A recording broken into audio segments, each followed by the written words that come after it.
போன வீடியோவில் சிவனையே அசர வைத்த சிவபக்தன் லங்கைக்கு அதிபன் ராவணனை பற்றி பார்த்தோம். ராவணன்னாலே நம்மளுக்கு என்ன ஞாபகத்துக்கு வரும்? 10 தலையோட கம்பீரமான ஒரு உருவம்.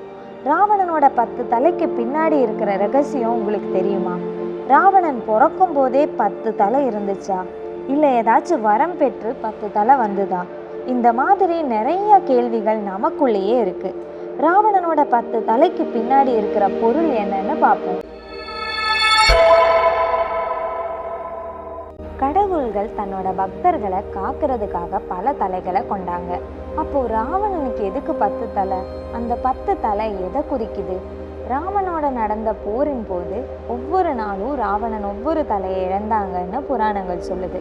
ராவணன் தன்னோட 10வது தலையை இழந்து வதம் செய்யப்பட்ட நாளை தசரான்னு அழைக்கப்படுது. ராவணனுக்கு உண்மையிலேயே 10 தலை இருக்கா? இப்போவும் அது ஒரு கேள்விக்குறியாக தான் இருக்கு. ராவணனோட 10 தலை அவர் பெற்ற 6 சாஸ்திரத்தையும் 4 வேதத்தையும் குறிக்கும். கலைகளில் சிறந்தவர். 4 வேதங்களான ரிக்வேதம், சாமவேதம், யஜுர்வேதம், அதர்வ வேதம் எல்லாத்தையும் தெரிஞ்சவர். ஒரு சாதாரண மனிதன் 10 நேரத்தில் பண்ணுற வேலையை ஒரே நேரத்தில் பண்ணக்கூடிய ஞானம் கொண்டவர். அதே போல மனோத்துவம், மருத்துவம், மந்திரம், தந்திரம், அரசியல், இசை, வானசாஸ்திரம், இலக்கியம், விஞ்ஞானம், ஜோதிடம் ஆகிய 10 கலைகளிலேயும் தலை சிறந்தவரா ராவணன் இருந்தாரு என்பதை குறிக்கும் விதமா ராவணனுக்கு 10 தலை இருக்கிறதாவும் சொல்றாங்க. ராவணனோட 10 தலையும் அவரோட மனோதைரியத்தை குறிக்கும். இப்படி இருந்தும் ஏன் ராமன் ராவணனோட 10 தலையும் வெட்டி எறிந்தாரு? ராவணனோட 10 தலை அவரோட தீய குணங்களை குறிக்குது. 1. காமம். ராமனோட மனைவியான சீதை மேலே ராவணன் கொண்ட காமம் தான் அவரோட அழிவுக்கு முக்கிய காரணமாக இருந்தது. 2. மதம். எல்லா சாஸ்திரங்களும் கலைகளும் தெரிஞ்சு வச்சிருந்தாலும் அதன் மேலே அவர் வச்சிருந்த ஆணவம் அவரோட அழிவுக்கு காரணமாயிருக்கு. 3. அகங்காரம். இவ்வளோ திறமைகள் இருந்தும் அவரை தப்பான பாதை தேர்ந்தெடுக்க வச்சது அவரோட அகங்காரம்தான். 4. மோகம். தன்னோட ராஜ்யம், சொத்து மேலே ராவணன் கொண்ட மோகம்தான் அவரை அதுக்காக எந்த எல்லைக்கும் போக வச்சுது.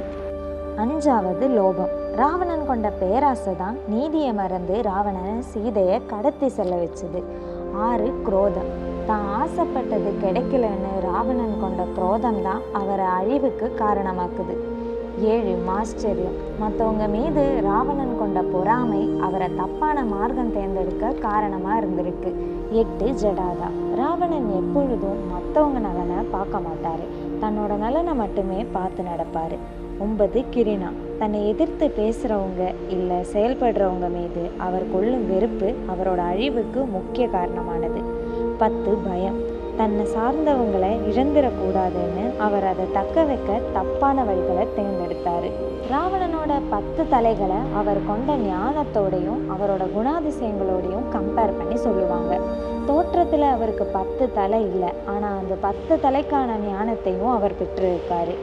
மேலும் மேலும் இன்ட்ரெஸ்டிங்கான விஷயங்களை தெரிஞ்சுக்கொள்ள நம்ம நேட்டிவ் குரு சேனலை சப்ஸ்கிரைப் பண்ணுங்கள். மறக்காமல் அந்த பெல் ஐக்கனை எனேபிள் பண்ணிட்டு போங்க.